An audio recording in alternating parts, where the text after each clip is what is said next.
Pablo llevó a cabo sus estudios tanto de pregrado, licenciatura y posgrado en la Universidad de Chile y después llevó a cabo estancias postdoctorales en la Pontificia Universidad Católica de Chile, después en la Universidad de Minnesota con Donald Trullard y después en Bruselas, en la Universidad Libre de Bruselas. También llevó a cabo estancias de investigación en España, Francia, Alemania, Bélgica, Reino Unido, México y Estados Unidos. De 2009 a 2017 fue profesor en la Universidad Andrés Bello y a partir de 2018 se movió a la Universidad de Chile. Bueno, ha dirigido 7 tesis de pregrado, 5 de doctorado y hasta la fecha ha supervisado 4 postdocs. Y bueno, tiene aproximadamente 70 artículos y varias presentaciones en congresos internacionales. Además de ser revisor de varias revistas de muy alto impacto, de ACS, RCS, Wileys, Springer, etc. Entonces, es para mí un placer presentar a Pablo. Adelante, Pablo. Ok. En primer lugar, buenos días a todos. Me gustaría también agradecerle al comité organizador de estos seminarios, en especial al doctor Gabriel Merino, que a quien ya dio una reseña y que tenemos una amistad desde hace bastantes años. Muchas gracias por la presentación y por la investigación, o sea, por la invitación a participar de este evento. El tema del cual me gustaría hablar el día de hoy es una de las líneas de investigación que hemos venido desarrollando, que está enmarcada en la caracterización teórica de los mecanismos de reacción. Es un concepto que nace a partir del modelo de la fuerza de la reacción, y me gustaría dar alguna introducción sobre cómo, o contar en el fondo cómo nace este indicador y algunas recientes investigaciones que hemos realizado en torno a la caracterización de los mecanismos de reacción desde una perspectiva teórica. En primer lugar, me gustaría comenzar con algunas definiciones que son a modo de introducción, que son bastante generales, bastante simplista, la clasificación de reacciones químicas en torno al número de enlaces que pueden estar formándose o al número de enlaces que se pueden estar rompiendo, ¿de acuerdo? Y en ese sentido existen las reacciones químicas de un enlace, y algunos ejemplos de ellos son los típicos ejemplos que nosotros estudiamos en los textos de estudio, tanto de química orgánica como de química inorgánica, que son las sustituciones nucleofílicas carbono saturado, las adiciones a los dobles enlaces carbono-carbono, como también las simples transferencias protónicas, tanto intermoleculares como intramoleculares, siendo estas últimas relacionadas o de importancia en todos los tautomerismos que puedan tomar lugar en el ámbito químico. Por otra parte, existen o podemos clasificar las reacciones donde 2 o más enlaces se están rompiendo y 2 o más enlaces se están formando. Y estas reacciones las hemos, se denominan reacciones multienlace. Los ejemplos típicos que podemos encontrar en este tipo de reacciones son las reacciones pericíclicas, haciendo especial énfasis en las cicloadiciones, en las reacciones quelotrópicas, como también los procesos de doble transferencia protónica que pueden tomar lugar, especialmente pensando en las bases nitrogenadas del ADN. En términos muy generales, los mecanismos de reacción por los cuales toman lugar para que estas transformaciones se lleven a cabo son básicamente, de forma muy simplista, 2 tipos de mecanismos. Un mecanismo que tiene una evidencia de una etapa cinética y otro que tiene una evidencia de 2 etapas cinéticas con la identificación de alguna especie intermediaria, que puede ser una especie metaestable. Fíjense que los mecanismos en una etapa a 2 etapas, la evidencia experimental que nosotros tenemos tiene que ver con algunas características de las reacciones, especialmente si pensamos en cicloadiciones, la estereoespecificidad de estas reacciones es dada porque está ocurriendo un mecanismo en una etapa cinética. Si hay una pérdida de esta estereoespecificidad, es consecuencia de un cambio en el mecanismo de la reacción. Es de allí que nace nuestro interés, puesto que esta región, este borde que hay entre un enlace, un mecanismo, perdón, u otro, no es claramente definido o no ha sido claramente abordado tanto en los textos de estudios como en las diferentes proposiciones de modelos teóricos para la reactividad química. Entonces a nosotros nos gustaría o nos interesó ver y establecer dónde está ese límite. En ese sentido, cuando nosotros hablamos de las reacciones pericíclicas, que son reacciones multienlace, estas han sido ampliamente caracterizadas a través de las reglas de Woodward y Hoffman, donde, las cuales están basadas en la conservación de la simetría de la función de onda. E implícitamente nosotros asumimos que cuando decimos que una reacción está permitida, tanto la ruptura de enlaces como la formación de enlaces que toman lugar están ocurriendo o son procesos que ocurren al unísono. En este sentido, Dewar y colaboradores sobre la base del principio de Evans-Polanyi sugirieron justamente que los mecanismos síncronos multienlaces son normalmente prohibitivos, y usó la palabra prohibitivo para no confundirla con la prohibición con la simetría orbital, y desde allí clasificó los mecanismos de reacción como concertados o como mecanismos en etapa, cuyas evidencias experimentales están dadas por una etapa cinética o dos etapas cinéticas respectivamente, y a los primeros, o al primer tipo de mecanismo, lo clasificó como un mecanismo síncrono o no asíncrono, o asíncrono, siendo este último denominado como una reacción two stage, o bien una reacción que va como en dos escenarios, que se está dando en dos escenarios, pero se mantiene una etapa cinética. Entonces surgen preguntas cuando ocurre esta clasificación de los mecanismos de reacción. ¿Cómo nosotros podemos caracterizar este aspecto? Nos referimos básicamente al grado de sincronía con el cual los procesos químicos están avanzando.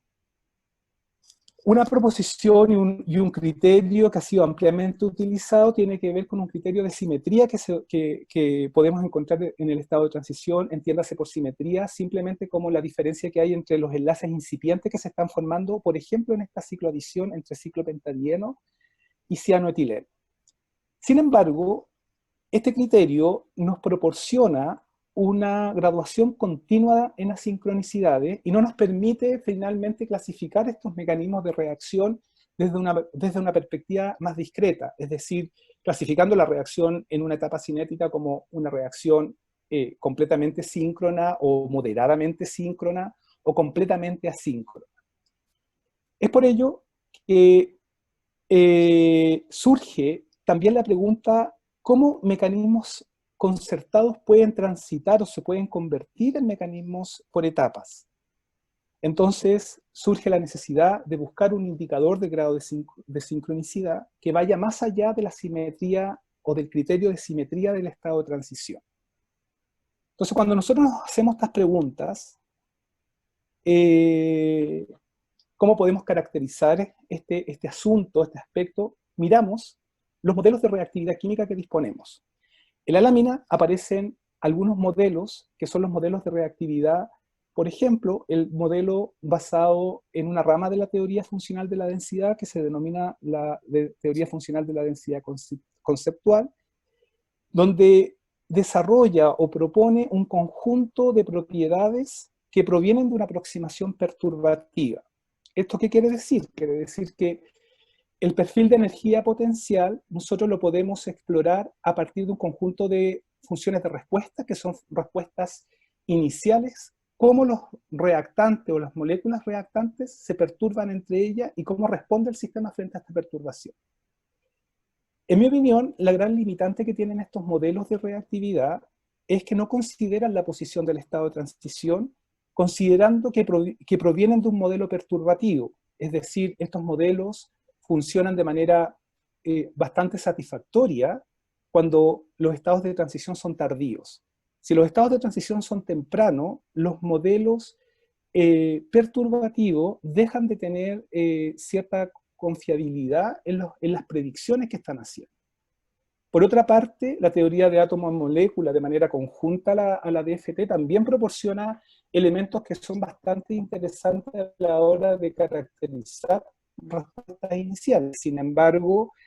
se han propuesto teorías de evolución de enlace, las cuales permiten tener ciertos patrones a lo largo de un camino de reacción. Sin embargo, los conceptos en los cuales nosotros estamos interesados no han sido abordados o no han llamado la atención para abordarlo de una manera mucho más concreta en el ámbito de esta teoría de evolución de enlace. Por otra parte, existe un conjunto de modelos termodinámicos que nosotros hemos estudiado y que hemos abordado desde que nos interesó la físico-química, como son las relaciones lineales o no lineales que se pueden establecer entre las energías libres. Nos referimos a la energía libre de activación, el cambio global de energía libre. Estos modelos que están basados en estas energías libres, me refiero particularmente al modelo o al principio de Bell-Sevans-Cipollani, como también al modelo termodinámico propuesto por Marcus, que inicialmente fue propuesto o desarrollado para caracterizar procesos de transferencia electrónica, sin embargo fue extendido a la aplicación en el ámbito de las reacciones químicas. Si bien es cierto, han dado respuestas sumamente satisfactorias y simplistas para caracterizar por qué hay un descenso, o por qué hay un incremento, por qué se enriquece una velocidad de reacción, también existen ciertas preguntas abiertas que tienen relación en qué momento uno funciona o deja de funcionar. Pero en esta misma dirección de los modelos termodinámicos se han propuesto dos modelos o dos tendencias que han proporcionado resultados bastante satisfactorios a la hora de caracterizar reacciones químicas. En el primer conjunto me refiero al modelo de distorsión e interacción desarrollado por Haug y al modelo de activación y tensión desarrollado por Wickelhaus. Ambos modelos son muy similares, puesto que permiten separar la energía en términos de una energía de distorsión más una energía de interacción entre los fragmentos reaccionantes y describir el proceso de activación como en términos de energías de distorsión, energías de interacción, y desde allí ver cuáles son los factores de control de la reactividad química. Por otra parte, tanto los mecanismos como las interacciones que están gobernando la transformación química son más bien descritas o pueden ser más bien descritas a través de un análisis de descomposición de energía. Por otra parte, existe el modelo o el análisis de la fuerza de la reacción propuesto por Toro-Lavie, el cual también a lo largo del camino de reacción hace una partición, y esta partición nos permite clasificar a este modelo como un modelo termodinámico. Cada vez que nosotros podemos separar en etapas un determinado proceso global, podemos recurrir a un modelo termodinámico. En este modelo termodinámico también encontramos ciertos parámetros, ciertos factores que controlan la reactividad química, mientras que las interacciones son exploradas también por un descriptor que Alejandro Toro-Lavie propuso, que es el flujo electrónico de reacción. En relación a los mecanismos de reacción y a los conceptos que estamos interesados de establecer, si los procesos son concertados o no concertados, si son síncronos o asíncronos, nosotros hemos avanzado en las derivadas superiores de estos perfiles de energía para encontrar respuestas, para encontrar allí las respuestas que andamos buscando. Aparte de todos estos modelos que nosotros hemos presentado en esta lámina, debo establecer que la aproximación del valle de reacción unificado propuesto por Kraka y Kremer pretende o tiende a unificar todos estos posibles visiones de la reactividad química. Sin embargo, el trabajo que conlleva realizar este tipo de análisis es bastante arduo, a veces engorroso, laborioso, para obtener las conclusiones de todo el detalle que hay o que esconde este perfil de energía potencial y que está asociado a las diferentes interacciones específicas como también transformaciones de la materia. Entonces, nuestro foco de atención van a ser las derivadas de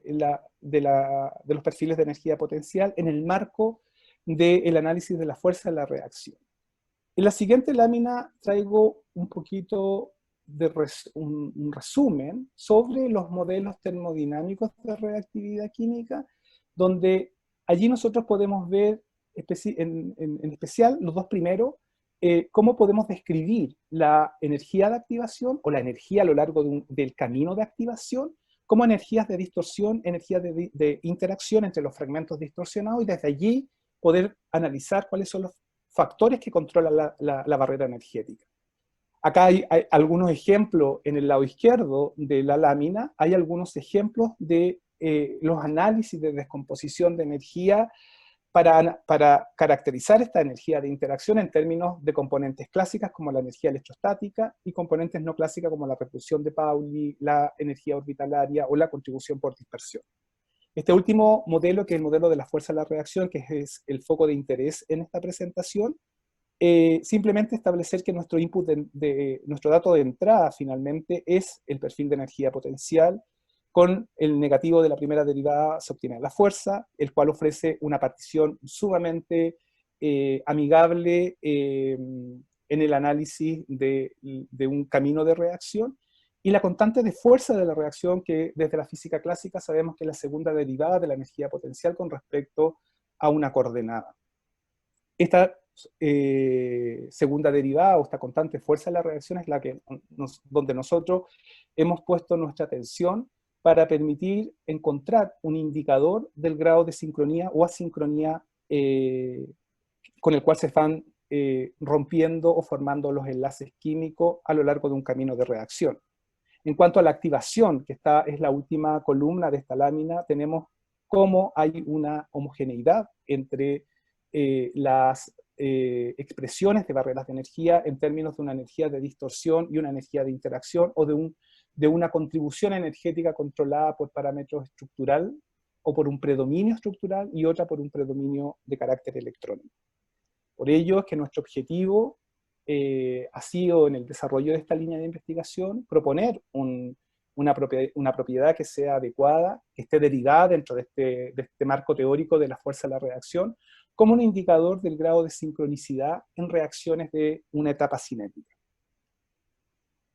¿En qué consiste este análisis? Este análisis consiste básicamente en obtener un perfil de energía potencial a lo largo de una coordenada de reacción. Típicamente nosotros hemos utilizado la coordenada intrínseca de la reacción para abordar un conjunto de reacciones químicas. La primera derivada de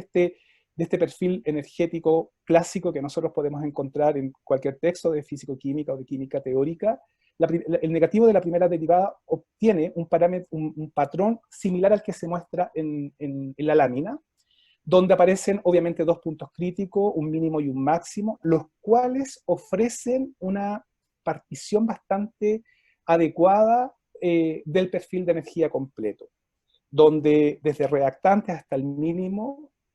encontramos que existe o define a una región de reactante, entre el mínimo y el máximo una región de transición, y desde el máximo a los productos una región de producto, donde obviamente están tomando lugar los procesos de activación y los procesos de relajación. Considerando que este perfil de energía proviene de la aproximación de Bohr-Oppenheimer, desde allí es bastante, o considerando esta aproximación, es fácilmente detectable o identificable que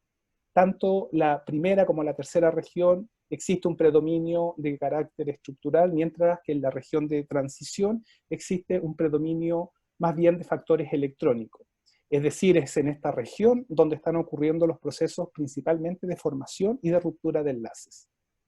Para ello, tratamos la fuerza y la coordenada de reacción como vectores que están apuntando desde reactante a producto. Notamos que antes del estado de transición, la fuerza de la reacción es negativa, es de naturaleza retardante, se opone al cambio químico, mientras que después del estado de transición la fuerza es positiva y es donde toman lugar fuerzas conductoras para que se lleve a cabo el proceso. Esta partición del perfil de energía potencial permite, por lo tanto, hacer una división de la barrera energética en términos de dos contribuciones. Una contribución que está asociada principalmente o predominantemente a cambios estructurales, mientras que la segunda está asociada principalmente a cambios electrónicos. para describir aquel proceso de activación. Dado que hemos encontrado y hemos definido a lo largo de esta presentación cuáles son los modelos termodinámicos para la reactividad química, quisimos también, o es de nuestro interés, validar las propuestas que están dadas y si transportan o no el mismo tipo de información. Y en ese sentido, hemos hecho uso del modelo de activación y tensión, el modelo de Bickerhoff, donde el perfil de energía hasta el proceso, hasta el estado de transición que correspondería al proceso de activación, lo podemos dividir en una contribución de tensión o de deformación estructural y una componente de interacción.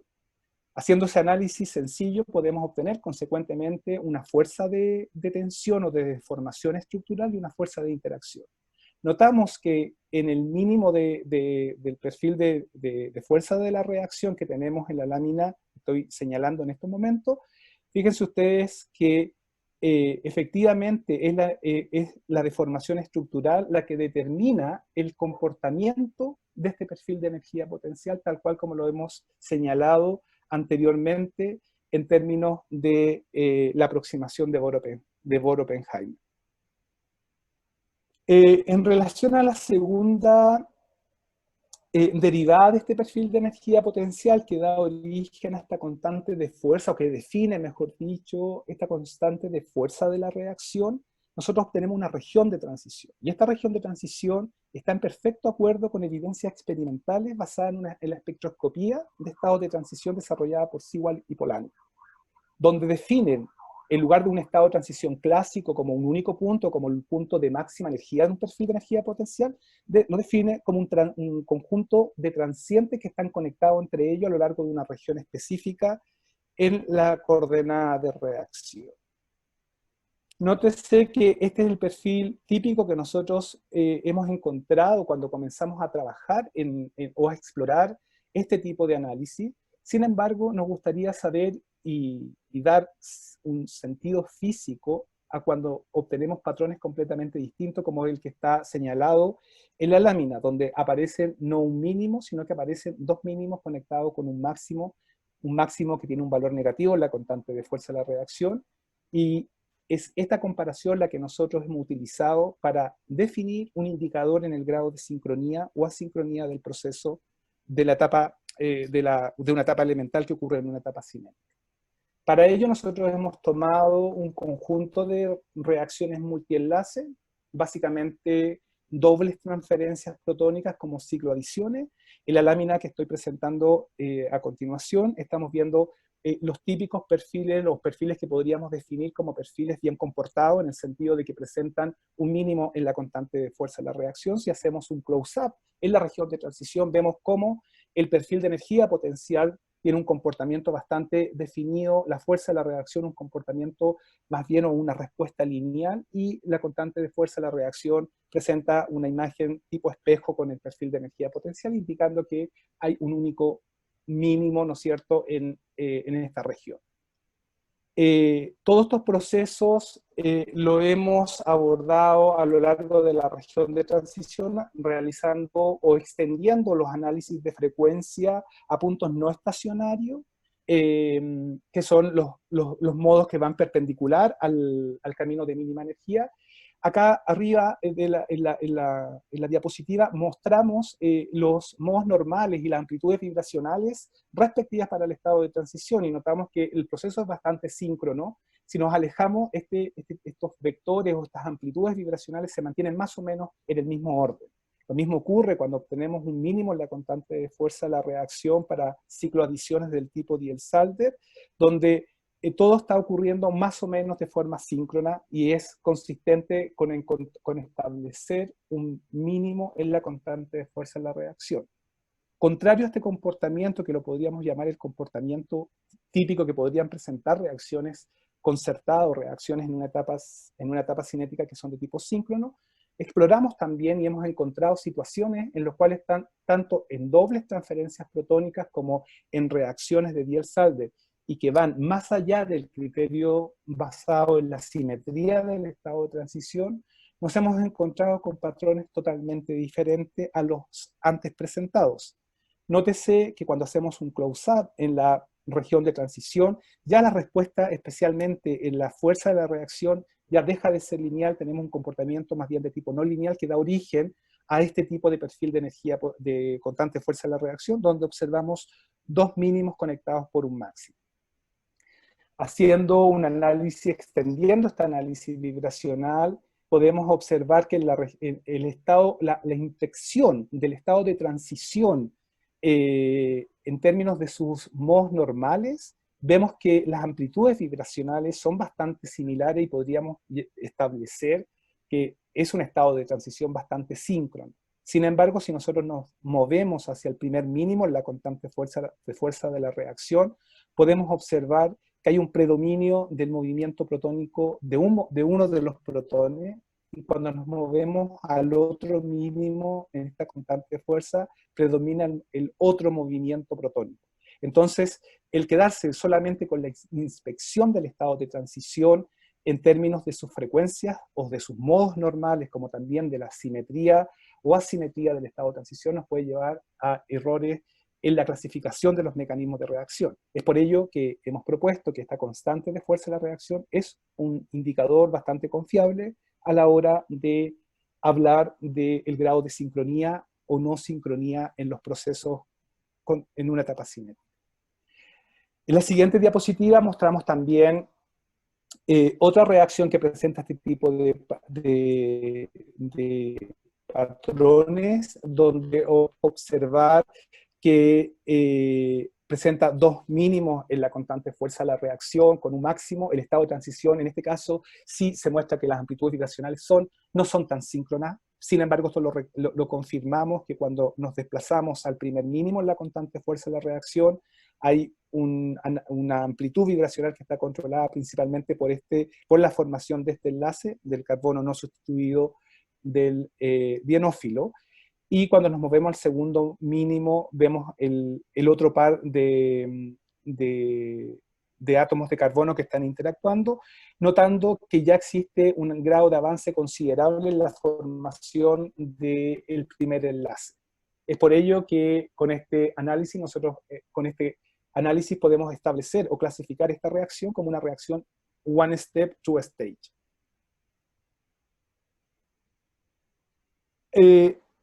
Cuando nosotros comenzamos a encontrar este tipo de patrones, fuimos construyendo y fuimos analizando, o describiendo, mejor dicho, haciendo un ejercicio en describir el perfil de energía potencial como la suma de procesos primitivos. Entiéndase por procesos primitivos, procesos que pueden estar asociados a formación y a rupturas de enlace. Cada uno de estos procesos está descrito por una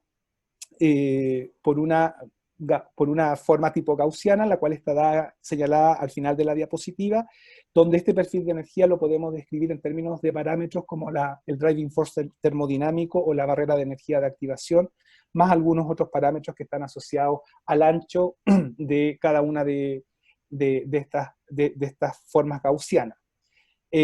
Cuando nosotros construimos este perfil de energía, podemos describir también la fuerza y consecuentemente la constante fuerza de la reacción. Si nosotros movemos los centroides de esta gaussiana, vamos viendo cómo los perfiles tanto de energía se van distorsionando, van presentando hombros, y consecuentemente la respuesta en la región de transición de la fuerza de la reacción deja de ser lineal para tener un comportamiento no lineal, y la constante de fuerza de la reacción viene a confirmar la presencia de dos mínimos conectados con un máximo negativo, y cuando este máximo negativo pasa a ser positivo, entonces estamos transformando o estamos viendo la conversión de un mecanismo en una etapa cinética a dos etapas cinéticas, con la presencia, obviamente, o la identificación de una especie intermedia. Para confirmar nuestro análisis, hemos obviamente recurrido a análisis complementario con otras herramientas interpretativas, como el análisis de la función de localización electrónica, para describir este grado de sincronía o asincronía en la formación de enlace en reacciones de Diels-Alder polares. Para ello hemos tomado como ejemplo las reacciones, o como sistema de estudio, la reacción entre ciclopentadieno y etileno sustituido. El primero de ellos está sustituido con una función aldehído, y el segundo con un una función aldehído que está interactuando con un ácido de Lewis, lo cual también nos permite ver el efecto catalítico de este ácido. Nótese que para la primera reacción, que podríamos clasificarla como moderadamente asíncrona, puesto que el perfil de la constante fuerza de la reacción presenta un hombro en las proximidades de abandonar esta región hacia la región de los productos de la reacción. Nótese que el análisis vibracional que nosotros realizamos en esta reacción ya nos revela, digamos, este grado de sincronía. De forma complementaria, el análisis ELF nos permite ir analizando cómo van apareciendo la aparición de estos bacines monosinápticos sobre los átomos de carbono que están interactuando y que están dando lugar a una formación incipiente de enlaces carbono-carbono, y cómo estos se van transformando hacia bacines disinápticos, lo cual es un indicativo de la formación de enlaces químicos.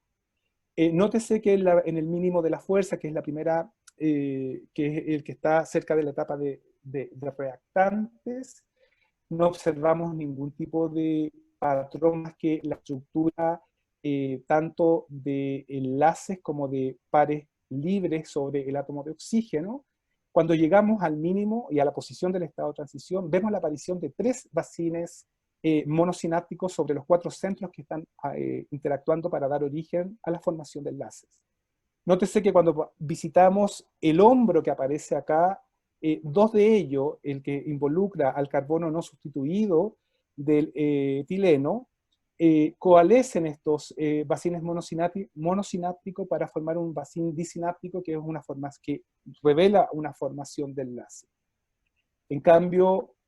en ese punto aparece el bacín monosináptico del carbono que no presentaba este bacín en el estado de transición. Cuando llegamos al máximo de la fuerza, es decir, cuando llegamos a abandonar la región de transición, podemos observar que ya desaparecen estos bacines monosinápticos en favor de uno disináptico, que revela la formación o la formación del segundo enlace carbono-carbono para relajar ambos completamente en la región de productos de reacción.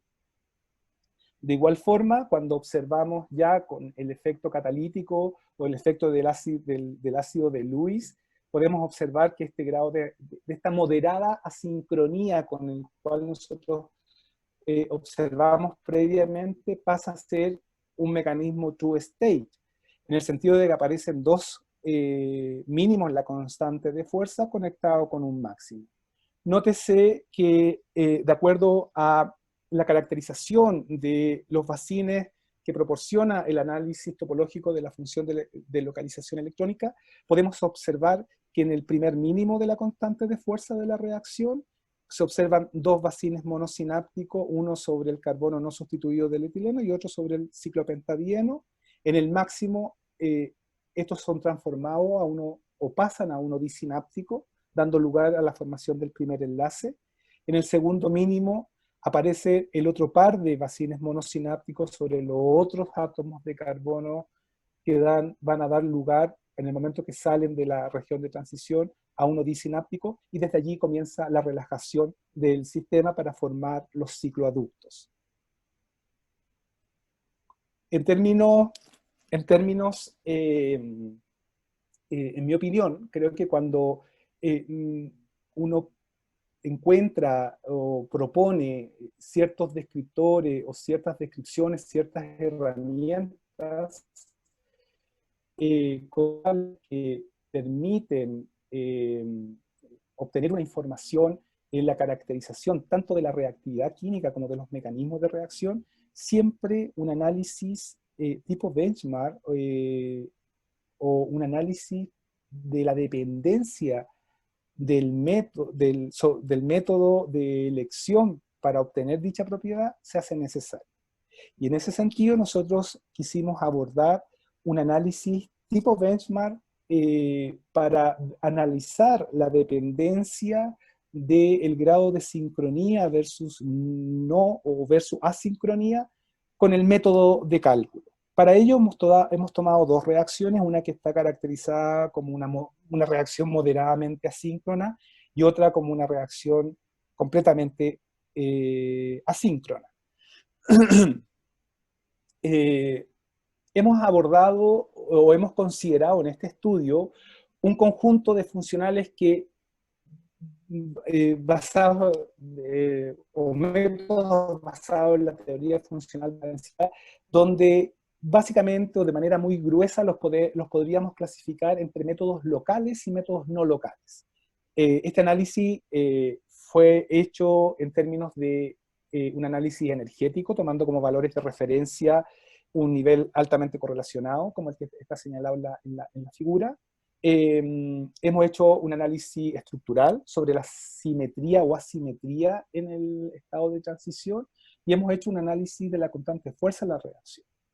Aquí nosotros hemos obtenido ciertos patrones, y creo que patrones que complementan a estamentos generales que hemos ido recopilando en términos del desempeño de funcionales locales versus funcionales no locales.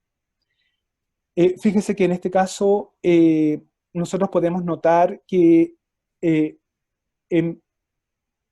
funcionales locales exageran la asincronía en esta reacción que es moderadamente asíncrona. Y esa exageración posiblemente sea la respuesta de por qué funcionales locales siempre están prediciendo o predicen valores más bajos de barrera de energía, los cuales también están obviamente asociados toda esta respuesta a los errores de deslocalización que presentan estas metodologías. Contrario a ello, creo que los funcionales no locales en general dan una mejor descripción para este tipo de reacción.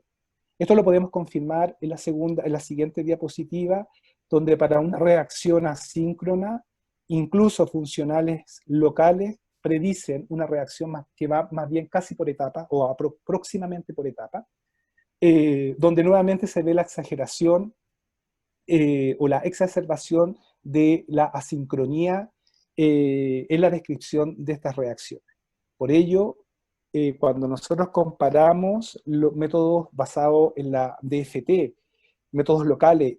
y semilocales, siempre ellos,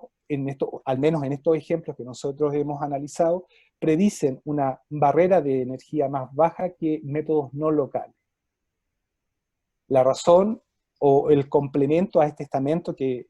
lo venimos escuchando desde hace bastantes años, desde el desarrollo de estas metodologías, podemos establecer entonces que ellos predicen asincronía que son bastante exageradas. Un resultado que nos llamó particularmente la atención fue que el funcional BetterLib no desempeña de manera muy adecuada en la descripción de este tipo de sistema, básicamente porque no describen apropiadamente la interconversión entre los enlaces pi a sigma. En mi opinión, creo que muchos de la fisicoquímica orgánica y de mecanismos de reacción han sido estudiados y caracterizados con este funcional, lo cual este tipo de estudios promueve revisar o revisitar los resultados que han sido propuestos a partir de estas descripciones. Tal cual como lo señalé en láminas anteriores, el conocer cómo se van convirtiendo o cómo el grado de sincronía va cambiando conforme yo hago una perturbación en el sistema, es por ello que hemos considerado un efecto, que es un efecto típico que aparece en los estudios de mecanismos de reacción, que es el efecto solvente, y ver nuevamente en este set de reacciones, una moderadamente asíncrona y otra full o completamente asíncrona, vemos cómo las respuestas van cambiando y se van modulando conforme vamos cambiando la polaridad del solvente. En el primer caso vemos un enriquecimiento leve de la velocidad de la reacción conforme incrementamos la polaridad del solvente. Mientras tanto que para un mecanismo obviamente más de carácter polar, el efecto de solvente es mucho más acentuado y obviamente se ve manifestado en este análisis de la constante fuerza de la reacción. Por lo tanto, allí observamos que la constante fuerza de reacción respalda la idea que solventes polares enfatizan la asincronicidad en ambas reacciones, una en mayor proporción que la otra, enriqueciendo la velocidad de la reacción. Esto tiene bastante conexión con los campos eléctricos externos orientados como una medida de control de la estructura de la reactividad y de la selectividad que ha sido propuesto por el profesor Chait. Sin embargo, la descripción que nosotros estamos haciendo es una descripción de un solvente implícito, donde básicamente este campo eléctrico no está orientado, sino que es más bien un campo eléctrico más bien de tipo isotrópico. Sin embargo, las ideas que nosotros estamos viendo en este tipo de estudios concuerdan o van en la dirección de, y es de nuestro interés, analizar campos eléctricos externos orientados como un medio para obtener reacciones que sean más selectivas, o reacciones químicas que sean más selectivas, perdón, y más reactivas. Vemos también cómo la constante de fuerza muestra cómo una reacción completamente o una moderadamente síncrona, un mecanismo concertado síncrono, cambia a uno moderado o altamente asíncrono en solventes o a medida que incrementa la polaridad del solvente. Una vez que nosotros hemos recopilado toda esta información y todos estos estudios, nos preguntamos de dónde viene que un mecanismo sea síncrono o sea asíncrono o que pase a un mecanismo por etapas, considerando que son estos mecanismos los que van a controlar tanto la reactividad, nos referimos a las barreras de energía, las velocidades de las reacciones, como también la especificidad, la estereoespecificidad, la regioselectividad de esta. Entonces, últimamente hemos querido analizar de dónde viene esta, o de dónde nosotros podríamos tempranamente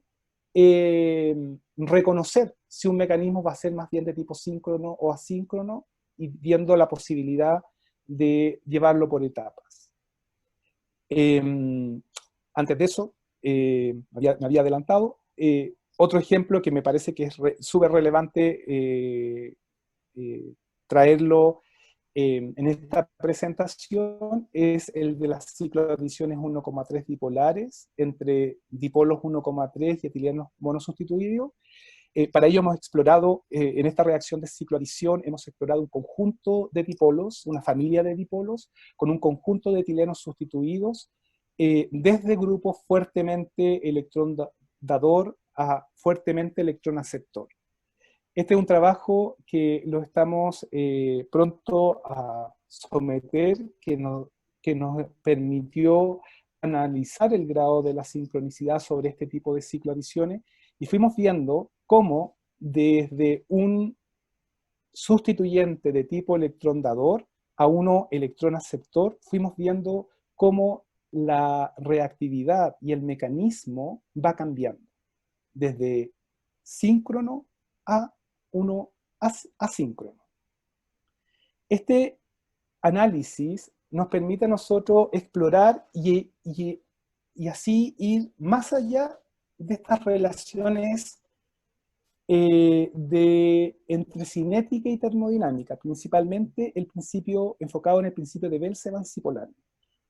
Nótese que si nosotros colocamos toda la información que disponemos, no existe una relación, si bien es cierto que existe alguna tendencia, no es una relación completamente clara. Sin embargo, podemos apreciar una distinción entre aquellos que presentan un mínimo en la constante de fuerza y aquellos que presentan dos mínimos en la constante de fuerza de la reacción, donde en cada conjunto de reacciones nosotros podemos decir que el principio de Bell, Evans y Polanyi se cumple, es decir, a igual grado de sincronía el principio debiese de cumplir. Sin embargo, si nosotros vamos un poco más allá y analizamos qué pasa cuando nosotros tomamos una región donde la exotermicidad de la reacción es más o menos constante, bueno, allí cualquier disminución en la barrera de energía está asociada a un cambio en el mecanismo de la reacción, desde síncrono a uno asíncrono. Por ello hemos concluido que valores o niveles de sincronía similares, la disminución de la barrera de energía es simplemente una consecuencia del incremento de la exotermicidad, y esta es una es un criterio o para establecer estas relaciones de Bell-Sevans-Cipollani, mientras que cuando nosotros hablamos de igual exotermicidad, la disminución de la barrera energética es una consecuencia del incremento en el nivel de asincronía con el cual se están formando estos nuevos enlaces. Esto creo que desde un punto de vista de la fisicoquímica es un punto bastante interesante de abordar y de encontrar en el fondo cuáles son las condiciones para que estos modelos termodinámicos clásicos se cumplan o cuáles son los rangos de aplicabilidad que estos tienen. Tal cual como lo había dicho en la lámina anterior, que me había saltado este tema, nos preguntamos entonces de dónde viene y de dónde tempranamente nosotros podríamos establecer si el proceso va a ser más de tipo síncrono o asíncrono, yendo nuevamente más allá de la simetría o asimetría en la geometría del estado de transición. Para ello hemos abordado un análisis de interacciones covalentes. En primer lugar, nosotros comenzamos analizando el potencial electrostático molecular, donde allí podemos ver claramente que existe un potencial menor que cero en el dieno, el cual está revelando una región rica en electrones, mientras que en estos dos tipos de dienófilo vemos que existen regiones deficientes en electrones en el esqueleto principal carbono-carbono debido a estos efectos del sustituyente electrón atractor. En el segundo caso vemos que existe un potencial molecular mucho más positivo en el caso cuando la disustitución está en un único carbón, y esta simetría en este potencial, en los valores de estos potenciales, ya aseguraría que hay una interacción coulombica entre las especies reactantes que promueven obviamente la aproximación entre ellas y consecuentemente podrían revelar que va a existir un mecanismo o una orientación donde el mecanismo va a ser más bien de tipo asíncrono.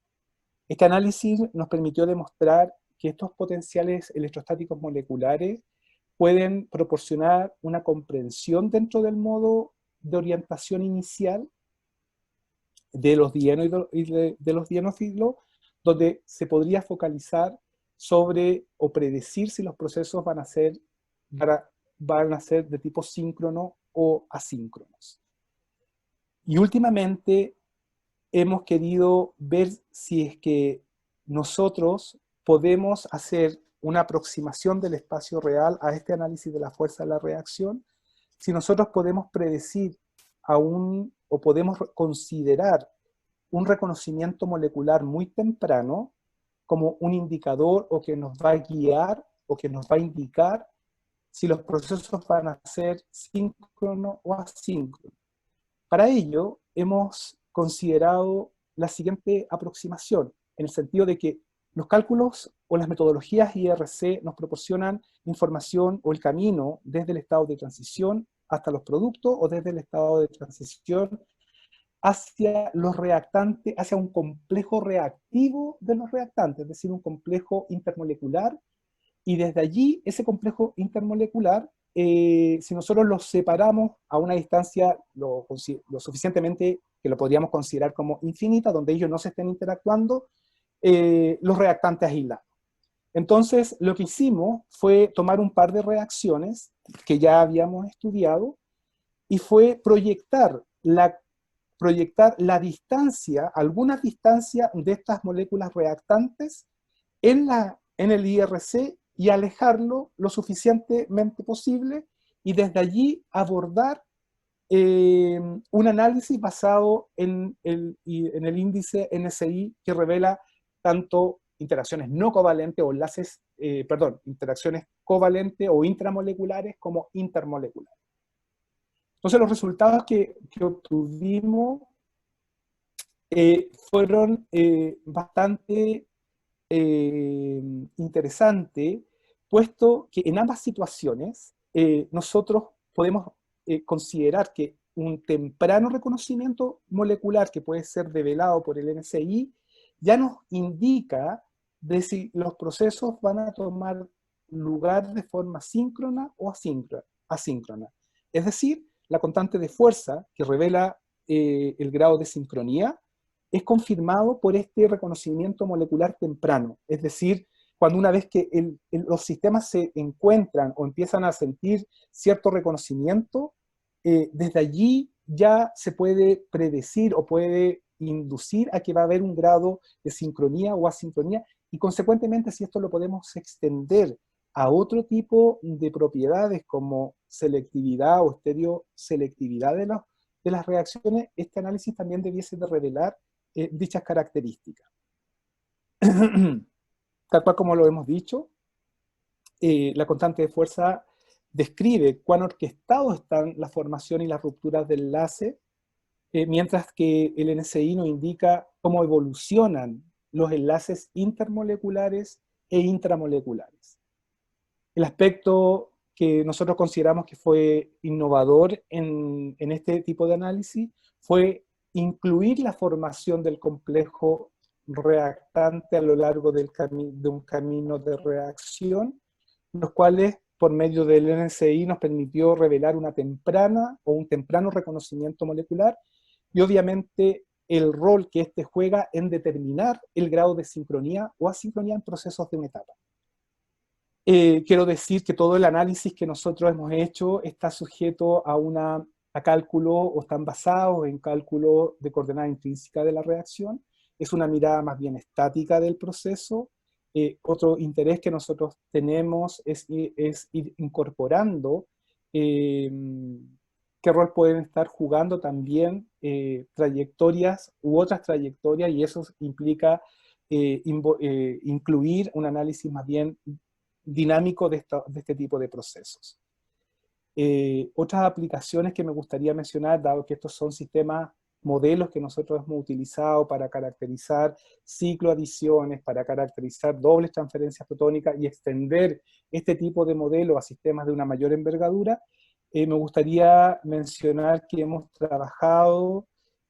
o que hemos aplicado este tipo de análisis que nos ha permitido analizar tanto el efecto del sustituyente en unos electrocatalizadores basados en molibdeno para liberar hidrógeno, como también descripciones explícitas del solvente. En este sentido, el análisis que nosotros hemos realizado en torno a la fuerza, a la fuerza y a la constante fuerza de la reacción, el análisis de este modelo termodinámico, nos permitió evaluar, caracterizar el rol que juegan la descripción de moléculas de agua de forma explícita, inducen un grado de asincronía en el proceso, mientras que el efecto de los sustituyentes nos permitió evaluar si la liberación de hidrógenos de estos complejos está promovida por protones o está promovida por hidruro, dependiendo si la sustitución se realiza de forma ecuatorial o de forma axial. En términos generales, me gustaría concluir básicamente que la constante de fuerza de la reacción nos permite determinar, lo podemos proponer como un indicador del grado de sincronía o asincronía, donde nos permite clasificar las reacciones químicas de una manera muy discreta en términos de completamente síncrona, cercanamente síncrona o completamente asíncrona. El grado de, por otra parte, la validez o la validación del grado de sincronicidad no puede ser hecho únicamente inspeccionando el estado de transición. Ese es un llamado de atención que a nosotros nos gustaría hacer, que en el contexto de DWAR, de la sugerencia de DWAR, las reacciones two stage son más favorecidas, y lo hemos visto, lo hemos comprobado, que aquellas completamente asíncronas, y que el principio de Bels-Evans y Polanyi se cumple siempre y cuando el nivel de sincronicidad se mantiene casi constante a lo largo de la serie de reacciones que están siendo estudiadas. En términos de perspectivas de este trabajo, nos interesa realizar algunas descomposiciones en los modos específicos que controlan la reactividad química, nos interesa ver la conexión que existe y que ya la estamos haciendo con los otros modelos termodinámicos de reactividad, el modelo tanto de distorsión e interacción como el modelo de activación y tensión, y de allí ver cómo ellos se complementan con la idea de obtener o de tener una mirada o un modelo que sea unificado,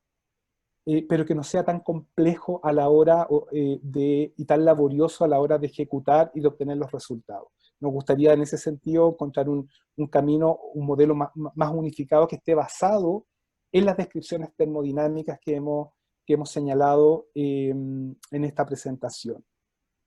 Por otra parte, nos gustaría, y estamos trabajando en ello, en elaborar